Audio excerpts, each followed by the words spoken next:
Okay, guys, sorry about the little delay there. We had a technical hiccup, but it's all worked out now. So, welcome back to Meet the Candidate. I'm your host, Jared Moore, and we'll be taking your questions from the chat. Tonight's candidate is Dr. Lahoma Schultz. She is a candidate for the Mvskoke Creek Nation Principal Chief.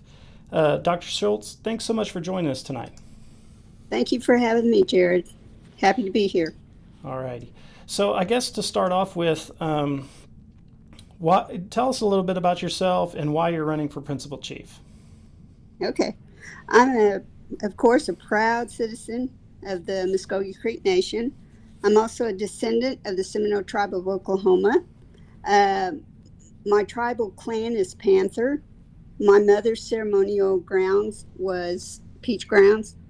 My father's ceremonial grounds was Arbica. My paternal grandmother was of the Beaver clan. My paternal grandfather was of the Bird clan. I've been married to Bobby Schultz for 33 years. We have 2 children. My daughter is married to James Jenkins, so we have 3 grandchildren, Jaden, Colton, and Bentley. My family is pretty deeply involved or rooted in the Mvskoke history. My mother, Molly Jones Hicks, was the niece of Wilson Jones, or as most of us know, Chitoharjo. My father was the son of Joseph Joe Hicks, and Grandpa Joe served many years as the leader at the ceremonial grounds, Arbica ceremonial grounds, as the Testanagi Tlaco, meaning he was the head of the warriors. And he's best known for pulling together a group of his warriors, and they were asked to go to Macon, Georgia, way back in 1952 for it was actually supposed to be a friendly game between the Creeks and the North Carolina Cherokees. It was friendly enough, but one of my uncles, Red Hicks, he was only about 14 years old, I think, maybe a little younger. But he told me it got pretty rough, so Grandpa wouldn't even let Red play in that game. But the Creeks did win, and they won the cup, brought it home, and it was in the museum for many years. I don't know what happened to it, but hopefully it's still around.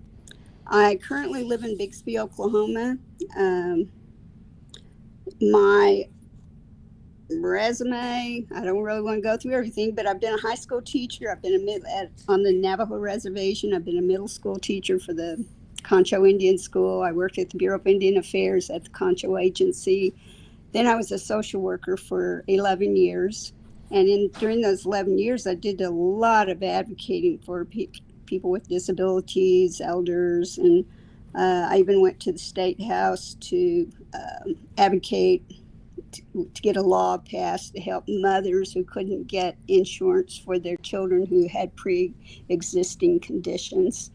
I advocated for mothers who wanted daycare at work, wherever, if they worked for a state agency, I advocated for them to have daycare. I did a lot of advocating, but the biggest thing I feel like I did, was when I went to the state Democrat National Convention, and there were congressmen there, and of course our state reps and senators were there. And there was this issue with our elders losing their homes if they wanted to go into a nursing home and receive state assistance. And I was actually working in Okmulgee County at that time. So I got up and gave a speech in front of all these folks. And I know it's difficult sometimes. They make laws and they don't realize the trickle-down effect. So I got up and talked about that. And I actually received a standing ovation. And then after that, things did change for our elders a little bit. But then after working as a social worker, I decided to go back to school and get my master's degree. And I did. And worked as a VR counselor, vocational rehab counselor, for 9 years. Did a lot of advocating there also, in addition to doing my regular job. But I looked out for our Native population a lot, even though that wasn't my main caseload. But I had the platform. So I developed, or I was the founder of the Oklahoma Association of Multicultural Rehab Concerns. And as a result of that, for 2 years working as the president, I was invited to work at the national level, which was the National Association of Multicultural Rehab Concerns. And because they were not accustomed to being around Native people, they were very happy to have me. So I took advantage of that. And there were times when our national conventions, I would bring with me American Indian folks from Oklahoma who were involved in vocational rehab services, but also substance abuse services. And then I would showcase their work, showcase their regalia, and that sort of thing. So those were really good times for me. But things got a little bit difficult. The feds came down on the VR in Oklahoma, and they were starting to overwhelm me. As I was one of the only ones that had the certifications, what they call a CRC and an LPC, and a lot of these folks that were working on their master's degrees needed me to supervise them, in addition to having to carry my caseload, which was almost up to 1,000. So I chose to go and get my doctorate degree. And Oklahoma State University uh, offered me a scholarship for psychology. So I took that scholarship, went to school at Oklahoma State University. In 2005, I completed that. And then after that, taught at a university, a small university in Arkansas for 2 years. Worked at the VA in Mvskoke for 2 years, working with OEF, OIF veterans in a specialized unit, the post-traumatic stress disorder unit. Did a lot of first things there also, and I don't understand that, but I took it on because I would, maybe because I was Native, I have no idea. I was the first one to get certified in what we call cognitive processing therapy. I was the first one to utilize the telehealth equipment, first individuals, and then um, with the groups. And then I eventually started training social workers to utilize the same, utilize the equipment, and also to become certified in cognitive processing therapy. I was there for 2 years, and I had to do a payback with the Indian Health Service.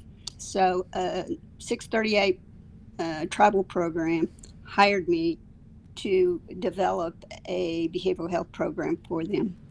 And so I had the experience of being an administrator, working with budgets, developing programs, and that particular program was very successful.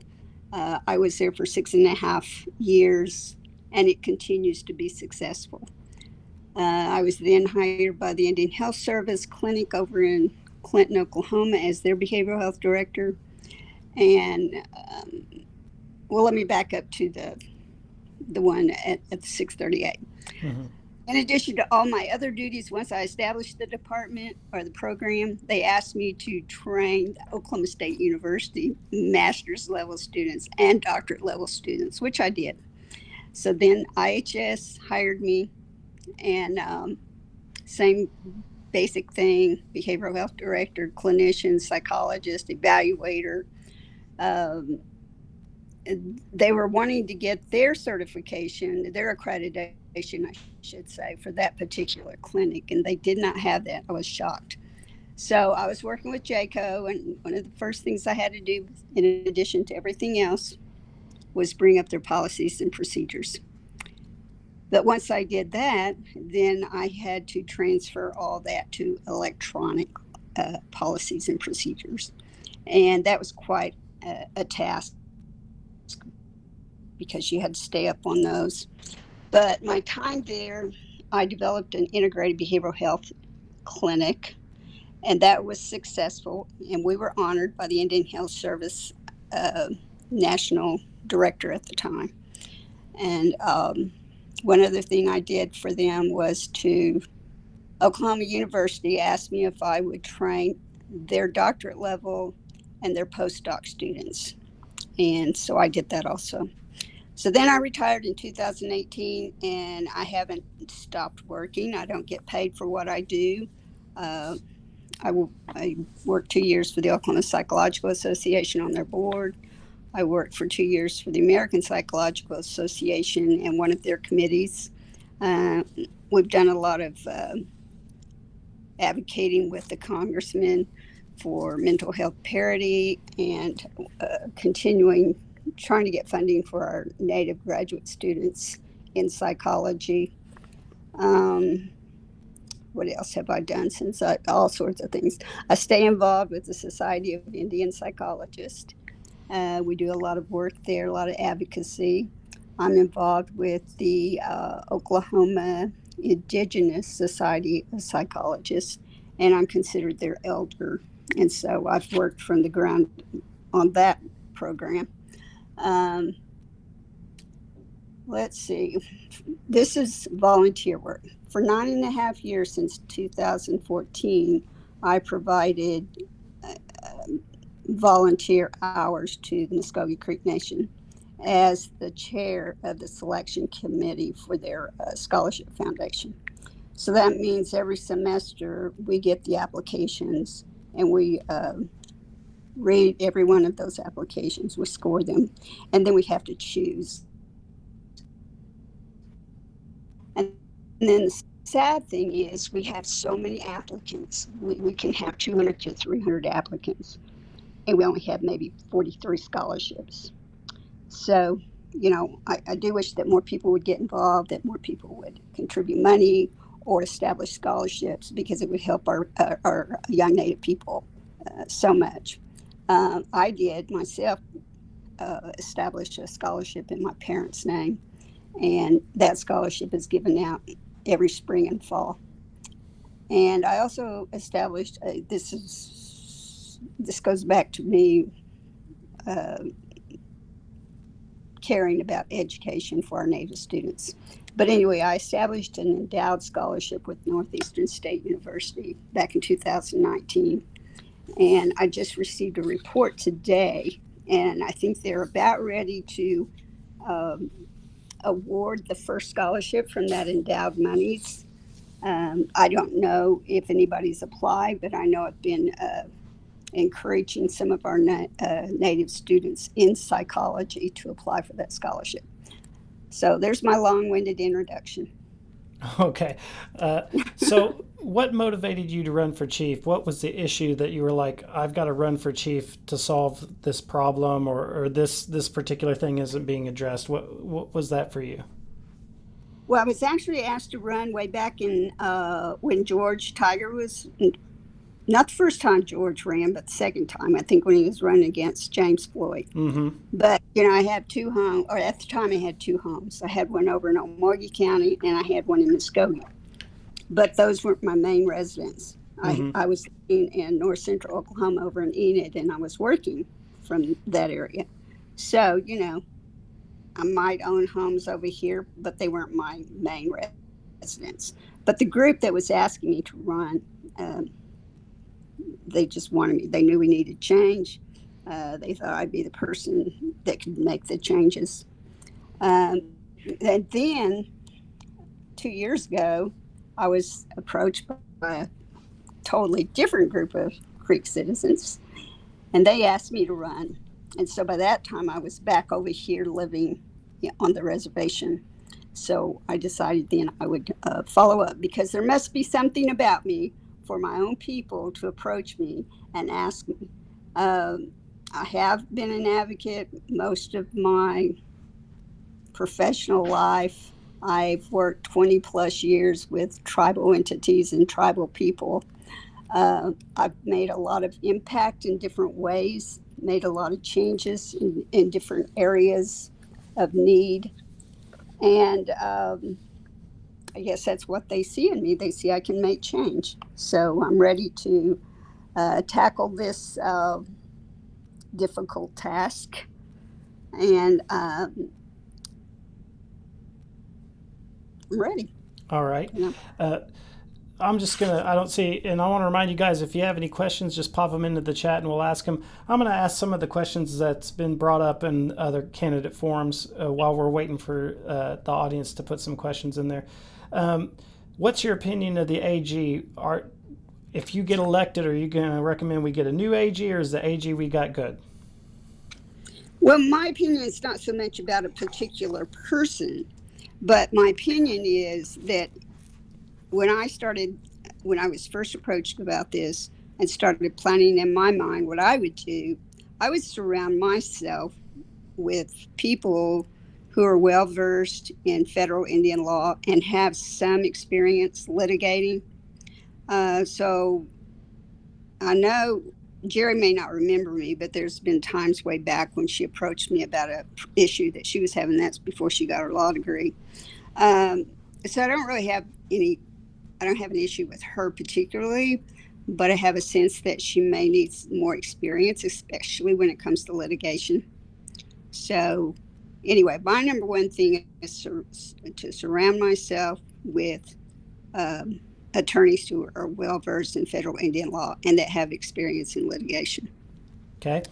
What is your opinion about the state of at-large citizen outreach? Do we need more services of the government to reach out to at-large citizens? One of the things that was asked in one of the previous videos comments was maybe a California community center for the creeks in California, or maybe funding for citizens who live off the reservation to relocate back to the reservation. What are your opinions on those things?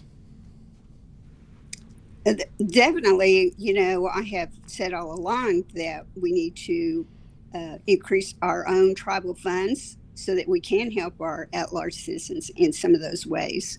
Because when we're dealing with the grants monies, we most of us know that we can only utilize those within our jurisdictional boundaries. Mm-hmm. But we have plenty of revenue, and we can establish more ways of generating revenue. And once we get those monies built up, yes, we can definitely help our at-large people.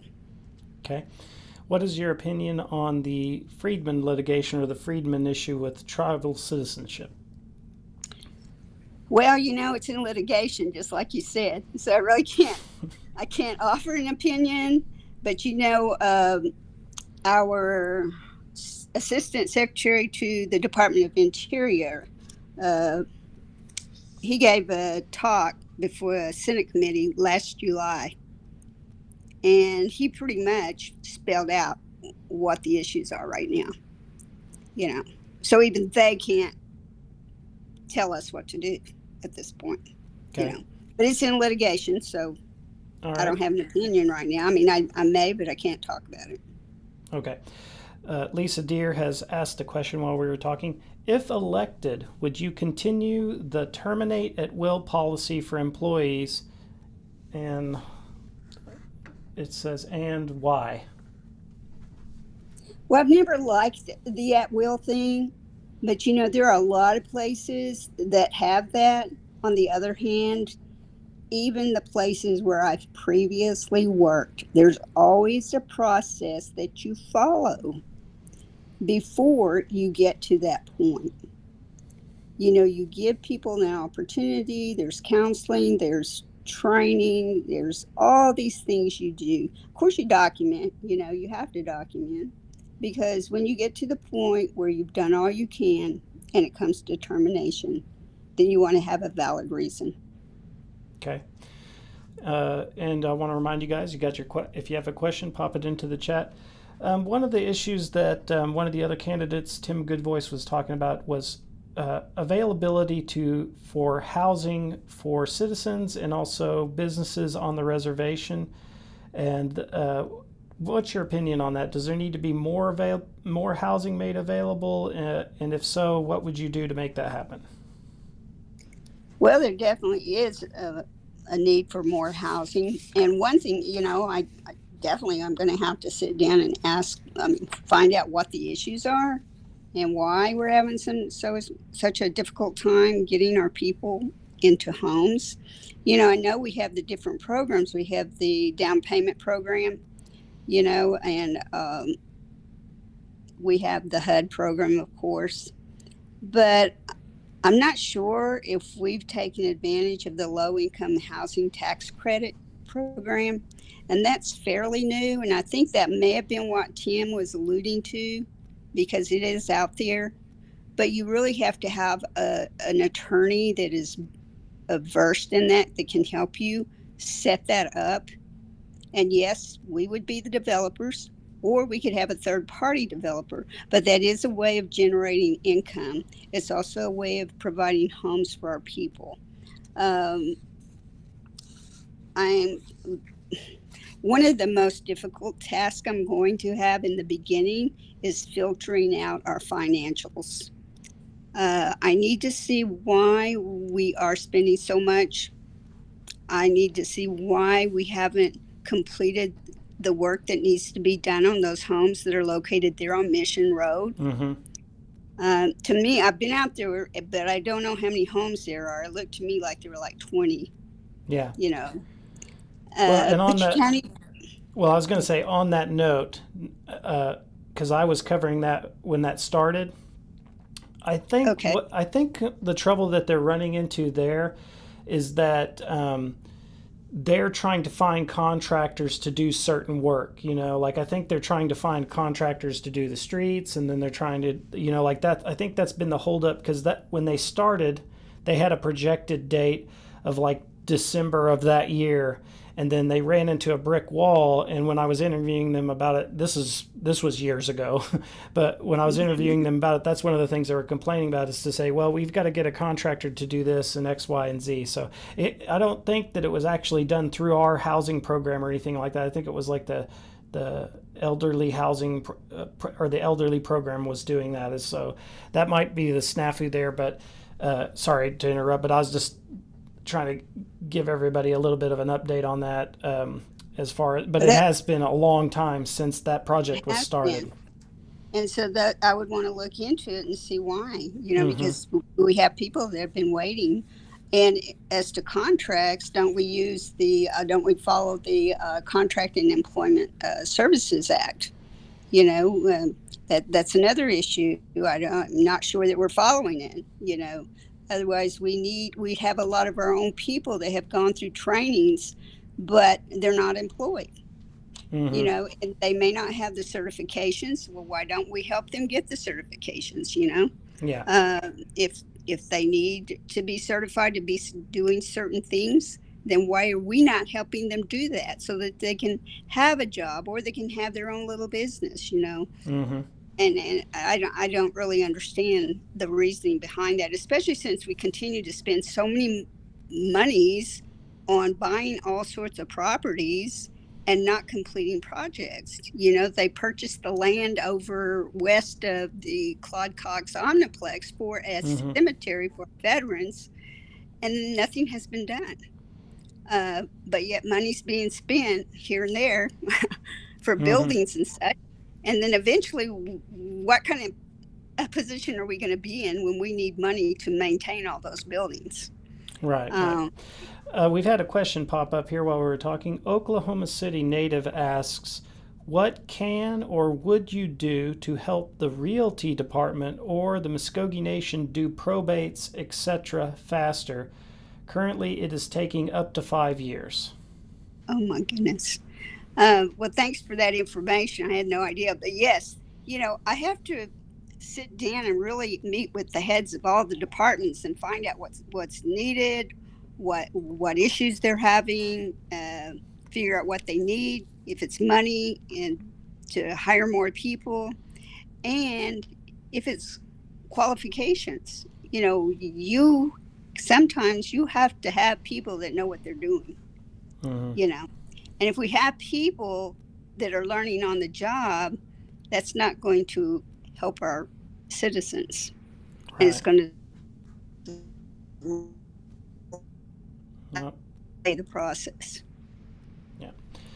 Let's see here. Hold on. I got to pop up this. Okay. All right. We are at 24 minutes, guys.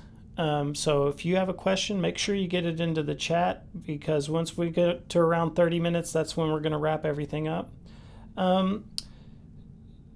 With you, if you get elected coming into office, what are going to be your first priorities for the first 6 months and then the first year? Financials. That's the first thing. I need to see what's happening, why we're in this situation we are in, because I don't know if you know, back in 2016, our Department of Health was in a bad way. And now they're spending money like crazy. Mm-hmm. And I don't know, getting ready to open up that facility in Mvskoke, how quickly were they able to get that accreditation through JACO? I know what that process is like. Mm-hmm. Yet they tell us they're getting ready to open up. And are they actually following the CESO, what I mentioned earlier, the Contract and Employment Services Act? Because we need people that are our own people. According to that, you hire our own people first.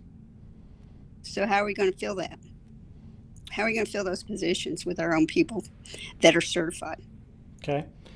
So after you looked at the financials, what's your next on your priority list? Well, of course, I have to get my cabinet, and if I get elected the first time around, of course, I'm immediately going to start working on reaching out to people that I would like to have in my cabinet. Okay. Well, and hopefully have that. To touch on the cabinet, that's one of the questions of some of the other forum or meet the candidates that we've done is, are you going to keep the cabinet that's in place, or are you going to get a whole new cabinet? Most of them will probably be new, but I have to see how they've performed, what they have to present to me, what they can share, and I know that some of them are doing a really good job. So there's really no need to get rid of them. It's just a matter of, hey, let's start working on our strategy. What are we going to do from this point on? Well, let's say with new cabinet members, one of the problems that Chief Hill had in his first term was getting cabinet members confirmed. What would you do if you put someone up for a cabinet position, but you couldn't get them confirmed through the council? Well, I know that's a difficult question because you can't control the council. But you would want to work with the council, and that's my number one thing. You work with the legislative branch, you work with the judicial branch. Yes, we are 3 separate branches of governance, yet we all should be working together. And I would try to present my candidates in a way that their credentials are what they should be for the position that I'm asking to be looked at. Also, I would do a thorough background on my people, because sometimes I think that's been an issue. Right.